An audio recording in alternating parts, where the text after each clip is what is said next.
मेरे साथ घटी हुई है ये घटना। लिटरली भाई अगर तुम भीख भी मांगोगे, एक बंदा आया मेरे पास, मैंने कहा बहनचोद कश्मीर, फोन वोन सब कुछ चोरी हो गया मेरा, 200 रुपये भी नहीं थे मेरे पास। मैं कन्विंस हो गया था, मैं जा ही रहा था, तो वहाँ पे जो है अपन फ़ोन से फ़ोटो वोटो नहीं खींच सकते। ये चूतियापे के चक्कर में नहीं पड़ना बिल्कुल भी ना। तो इस वीडियो में तुमको बताने वाला हूँ कि स्टोरी टेलिंग का कितना ज़्यादा इंपॉर्टेंट है एक इंसान की लाइफ में। और इस वीडियो के बाद तुम्हारा जो स्टोरी टेलिंग को देखने का जो नज़रिया है वो बिल्कुल बदल जाएगा, और तुम्हारा जो इंटरेस्ट है स्टोरी टेलिंग को सीखने का वो और ज़्यादा बढ़ जाएगा। और ये जो स्टोरी मैंने बनाई नहीं है, मेरे साथ घटी हुई है ये घटना, तो ये घटना मैं तुमको बताने वाला हूँ। और हाँ, इस स्टोरी को मैं डिलीवर कैसे कर रहा हूँ, वो कैसा मेरा तरीका है, उसको कमेंट सेक्शन में लिख के बताना कि कैसे मेरे स्टोरी टेलिंग का तरीका है, मतलब मेरे को क्या क्या इंप्रूवमेंट करना चाहिए। और हाँ, अगर तुमने अच्छे से, बहुत ज़्यादा अच्छे से अगर स्टोरी टेलिंग सीख ली है, तो मैं बता रहा हूँ तुमको कि लर्न, तुम कभी भूखे नहीं मर सकते। लिटरली भाई अगर तुम भीख भी मांगोगे तो भाई तुम जनरली लोगों को 5 रुपये 10 रुपये से ज़्यादा भीख नहीं मिलती है, लेकिन अगर तुम स्टोरी टेलिंग का यूज़ करके भीख मांगोगे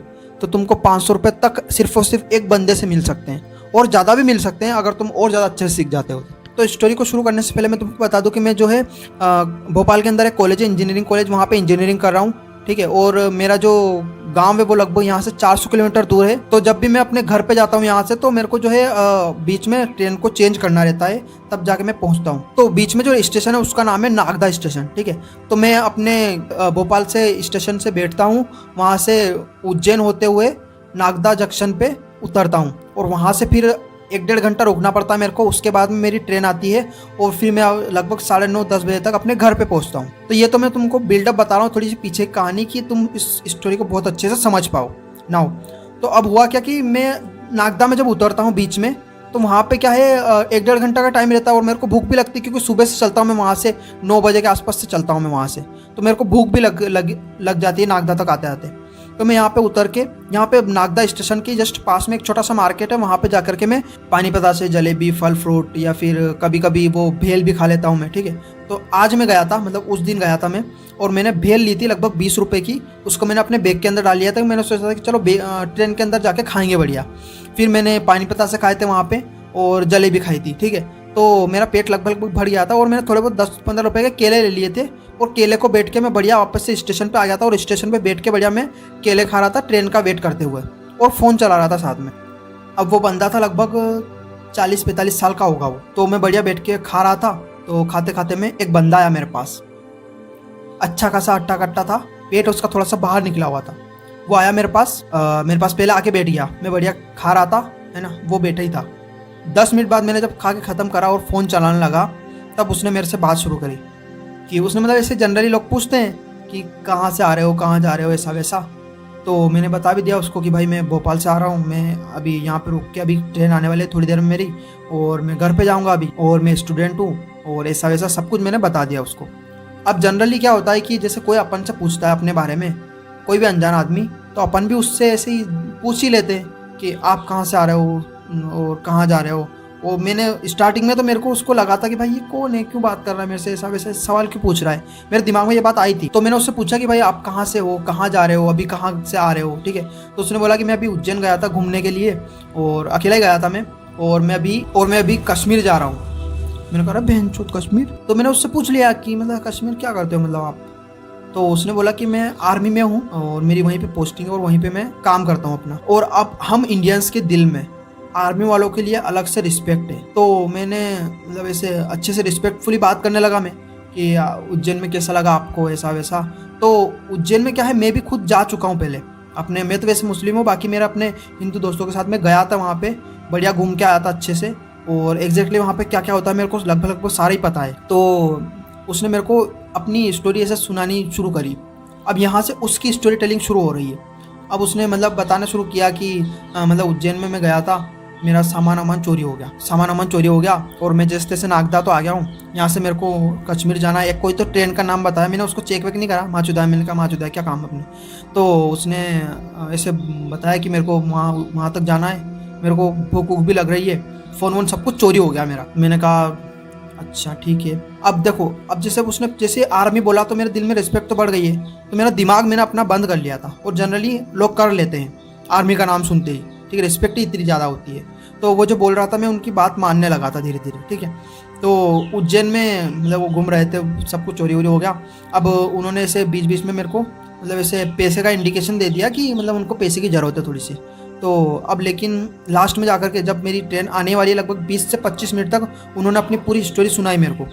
उसके बाद उन्होंने मेरे से थोड़े से पैसे मांगे कि यार मेरे को तुम ज़्यादा नहीं मतलब 200-300 रुपये दे सकते हो क्या यार एक्चुअली मतलब, तो वैसे टिकट तो मेरा लगता नहीं है, तो मैं यहाँ पे खाना वाना खाऊंगा, तो मेरे को तो उसने मेरे को बोला कि यार 200-300 रुपये दे सकते हो क्या आप मेरे को, मैं वहाँ पे जैसे जाऊँगा वापस से आपको लौटा दूंगा, कोई ऐसी दिक्कत नहीं है। वैसे तो मैं मांगता नहीं हूँ ऐसे जनरली किसी से, लेकिन आप मेरे को अच्छे इंसान लग रहे हो तो, और स्टूडेंट भी हो, तो आप मेरी बात समझोगे और आप मेरे को दे पाओगे, तो इस वजह से मैं आपसे मांग रहा हूँ।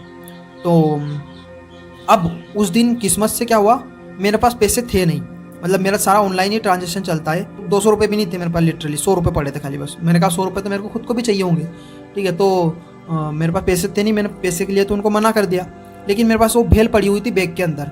मैंने कहा ठीक है कोई दिक्कत नहीं, मैं वहाँ पे जाके खाना खाने वाला हूँ घर पे जाके, तो ये भेल इनको दे देते हैं। तो मैं उनको भेल दे दी, मैंने उनको हाथ में रख दिए, वो ले मना कर दिया था उन्होंने, लेकिन मैंने ज़बरदस्ती उनके हाथ में रख लिया। कोई बात नहीं यार, कोई दिक्कत नहीं, मैं इतनी सी हेल्प तो कर ही सकता हूँ आपकी, तो आप बड़ी आराम से इसको खा सकते हो और आप किसी और से मांग लेना, कोई भी दे देगा आपको, तो ऐसी कोई दिक्कत नहीं है। तो उन्होंने भेल तो नहीं ली, ठीक है। भेल उन्होंने मेरे को वापस से बैग में मतलब मेरे को वापस से दे दी कि मेरे को भेल वेल की ज़रूरत नहीं है, कोई बात नहीं आप जाइए, कोई दिक्कत नहीं है। तो भेल वेल तो उन्होंने नहीं ली, भेल मेरे को वापस दे दी उन्होंने। हाँ अगर आप मेरे को पैसे दे सकते हो तो अच्छा रहेगा मेरे लिए यार, थोड़ा सा देख सकते हो आप, मतलब दे सकते हो तो मैंने कहा उनको कि यार मतलब मेरी लिटरली अगर मेरे पास पैसे होते तो मैं उनको देता, लेकिन मेरे पास थे ही नहीं। तो मैंने बोल दिया कि यार पैसे नहीं है मेरे पास और ट्रेन भी आने वाली है थोड़ी देर में। तो उन्होंने बोला मेरे को कि वो अब हर स्टेशन पर एक एटीएम तो होता ही है, तो उन्होंने मेरे को बोला कि आप वो एटीएम से निकाल के दे दो मेरे को। तो मैं कन्विंस हो गया था, मैं जा ही रहा था, लेकिन मेरी ट्रेन आ गई थी। तो मैंने कहा यार ट्रेन आ गई है अभी तो दिक्कत है, ठीक है, तो आप किसी और से ले लो, कोई भी दे देगा, कोई ऐसी दिक्कत नहीं है। तो मैं ट्रेन में बैठ गया। अब उन्होंने मेरे को क्या कहा था कि मेरा जो बैग है वो चोरी हो गया है। तो वहाँ पे क्या होता है, उज्जैन में मैं भी गया था, तो उज्जैन में होता क्या एग्जैक्टली कि वो जो फूल वाली जो मतलब फूल वाले लोग बैठे हुए रहते हैं वहाँ पे, अपन फूल खरीदते हैं वहाँ से कमल का, और वहाँ पे अपना बैग वैग रख देते हैं। अगर तुम लोग भी किसी कोई गया होगा उज्जैन में तो तुमको पता होगा कि एग्जैक्टली क्या होता है वहाँ पे। तो अपन वहाँ फूल वालों को या फिर किसी भी दुकान वाले को अपना अपना बैग वैग दे देते हैं, वो संभाल के रख लेते हैं, अपन उनसे फूल खरीद लेते हैं, और अपन जब तक जाके आते हैं वो अच्छे से उसको संभाल के रखते हैं और अपन को कुछ टोकन वोकन दे देते हैं वो लोग। तो इसी तरीके से उन्होंने भी रख दिया था, तो उनका बैग जो है चोरी हो गया था। अब मैं वहाँ पे ट्रेन के अंदर चढ़ने के बाद सोच रहा हूँ कि एग्जैक्टली अभी क्या क्या हुआ, और उनके साथ अच्छा नहीं हुआ, मेरे को पैसे देने चाहिए थे यार। अब मैं इसके बारे में सोच रहा हूँ कि उनको पैसे, काश मेरे पास मतलब पैसे होते तो मैं दे देता, तो एक इंसान की हेल्प हो जाती, अच्छा इंसान था वो, आर्मी वाला था। लेकिन मैं धीरे धीरे सोच रहा हूँ, डीप सोच रहा हूँ मैं, ठीक है। तो मैंने थोड़ी बहुत स्टोरी टेलिंग की 1-2 वीडियोज़ देखी थी यूट्यूब पर, तो अब मैं उसकी स्टोरी को दोबारा से रिफॉर्म कर रहा हूँ अपने दिमाग में। आर्मी वाला बंदा है तो उसको रिस्पेक्ट तो है, तो वो ऐसे पैसे वैसे तो मांगेगा नहीं। अब मैंने सोचा कि यार उसके पास पैसे नहीं है, ठीक है कोई बात नहीं, वो मेरे पास आया, उसमें भी कोई दिक्कत नहीं, उसने मेरे से पैसे मांगे, कोई दिक्कत नहीं है, लेकिन यार उसका फ़ोन कैसे गुम सकता है? क्योंकि वहाँ पे जब अपन कमल वाले के पास अपन बैग वैग रखते हैं तो उसमें फ़ोन तो नहीं रखता। ऐसा कोई दुनिया में इतना बड़ा चूतिया तो कोई भी नहीं है जो कि फ़ोन वहाँ पे उनको दे देगा ना। सभी लोग अपना फ़ोन अपने पास ही रखते हैं। हाँ नो डाउट कि अपन वहाँ मंदिर के अंदर जब जाते हैं तो वहाँ पे जो है अपन फ़ोन से फ़ोटो वोटो नहीं खींच सकते, बाकी अपन फ़ोन जेब में ज़रूर रख सकते हैं। तो उसने पास फ़ोन नहीं था। मैंने कहा ठीक है कोई बात नहीं, 2 बार चोरी हो गया होगा, फ़ोन अलग से चोरी हो गया होगा, ऐसा वैसा जो भी हुआ होगा, ठीक है।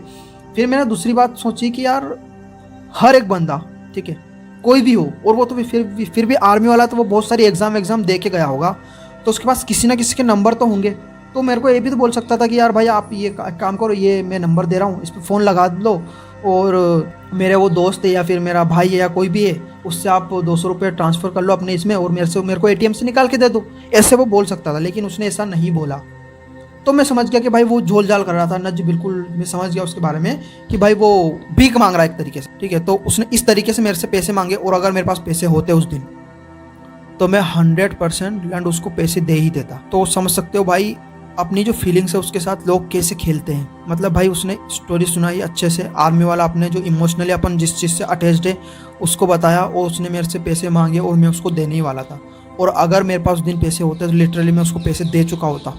लेकिन अगर वो उस दिन मेरे से पैसे ले भी लेता, मैं उसको दे भी देता, फिर भी मेरे को रिग्रेट नहीं होता, क्योंकि उसने मेरे को उस 200 रुपये में बहुत सारी चीज़ें सिखा चुका था वो।